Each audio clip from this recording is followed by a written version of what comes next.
Join me as we dive deep into one of the most shocking financial setbacks in recent times. LVMH, the world's largest luxury goods conglomerate, losing $24 billion, and the incredible journey they took to stage a comeback in China's complex economy. In this video, we'll explore what caused this massive financial hit and, more importantly, how LVMH managed to rebound from the brink. LVMH, or Louis Vuitton Moët Hennessy, is a titan in the luxury goods sector. With a portfolio that boasts iconic brands such as Louis Vuitton, Dior, Fendi, and Givenchy in fashion, Moët and Chandon and Dom Perignon in champagne, and Hennessy in spirits, the company's dominance in the world of high-end fashion and lifestyle is nearly unrivaled. However, even giants stumble, and when they do, the fall can be dramatic. That's precisely what happened when LVMH found itself facing an unexpected $24 billion loss, largely due to events in China. The $24 billion loss did not happen in a vacuum. China plays a central role in the global luxury market, contributing more than 35% of the global demand for high-end goods. In fact, before the setback, LVMH had been riding high on the wave of China's consumer boom, which had been propelling luxury brands to new heights. However, things started to unravel when China's economy slowed down. Several factors contributed to this downturn. China's GDP growth had been cooling for years, and the COVID-19 pandemic exacerbated this trend. In the wake of stringent lockdowns, factory closures, and trade disruptions, consumer confidence took a nosedive. With fewer people spending on luxury goods, especially amid rising unemployment and decreased disposable income, LVMH's core market began shrinking. China's government had also been cracking down on ostentatious displays of wealth. Anti-corruption measures meant that officials and public figures were discouraged from buying high-priced luxury goods. This had a chilling effect on demand, as many in China viewed luxury items as status symbols, and now these were seen as politically sensitive purchases. During the pandemic, e-commerce boomed, but LVMH and other luxury brands struggled to translate the experience of buying high-end products into the digital space. While e-commerce is convenient, it lacks the personal touch and exclusivity that many luxury shoppers crave, creating a challenge for brands that rely on the in-store experience to justify their price tags. As China sought to encourage domestic consumption, local luxury brands began gaining ground. Government policies aimed at reducing reliance on imports inadvertently strengthened homegrown competitors, many of which started to chip away at the market share of Western luxury brands like LVMH.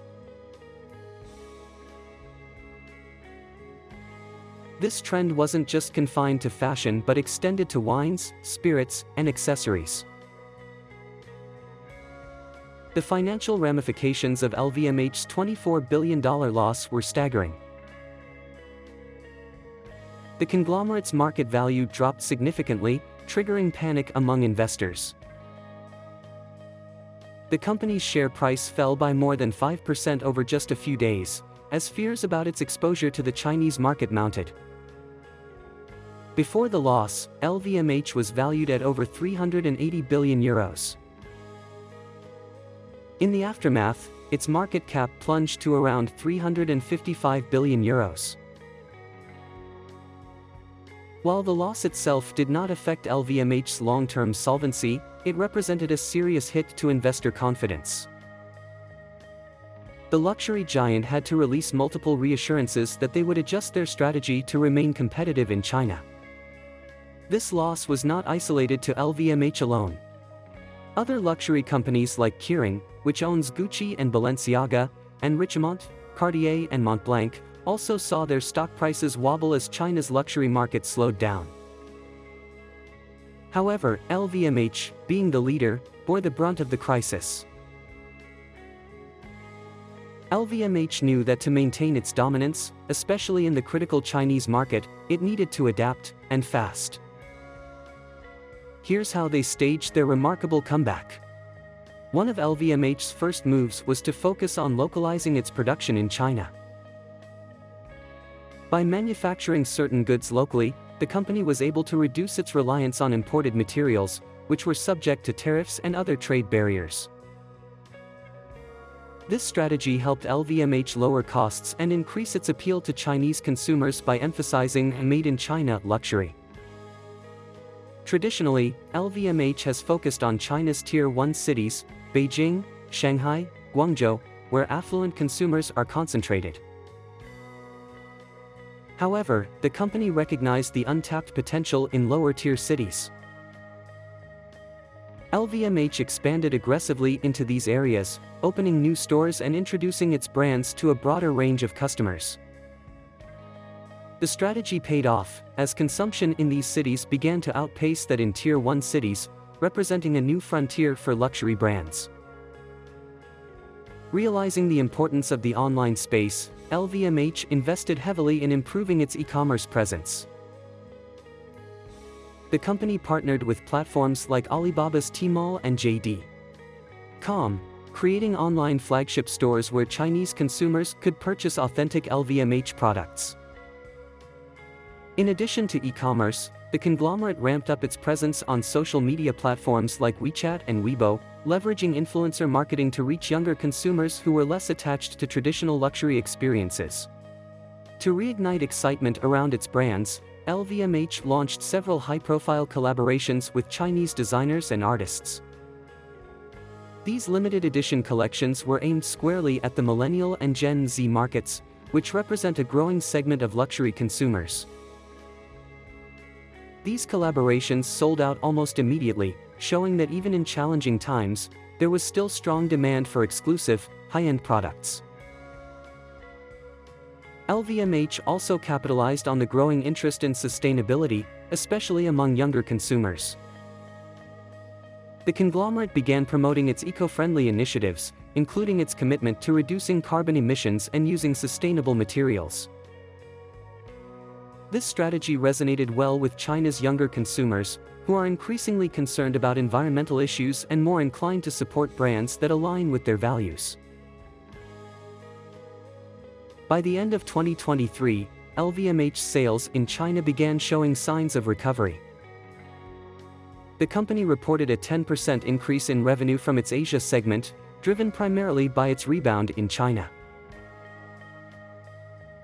Additionally, profits across its fashion and leather goods division, which includes Louis Vuitton and Dior, surged by 16% year-on-year. In a broader sense, the company's overall market cap rebounded to above 400 billion euros, putting LVMH back on track after the temporary setback. Investors breathed a sigh of relief as the conglomerate continued to innovate and maintain its status as a leader in the global luxury market. The story of LVMH's $24 billion loss and subsequent recovery is a masterclass in business resilience and adaptability. It shows that even the most successful companies are not immune to external economic forces, but with the right strategies, they can bounce back stronger than ever. LVMH's success lies in its ability to evolve, whether by localizing production, embracing digital platforms, or appealing to the values of younger consumers. As China's economy continues to fluctuate, the company's journey offers valuable insights for any business looking to navigate uncertain markets.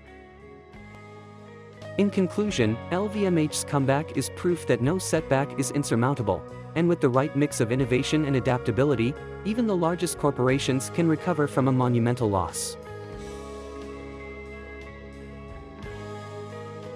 Thanks for watching, and let me know in the comments if you think LVMH can continue its winning streak in China.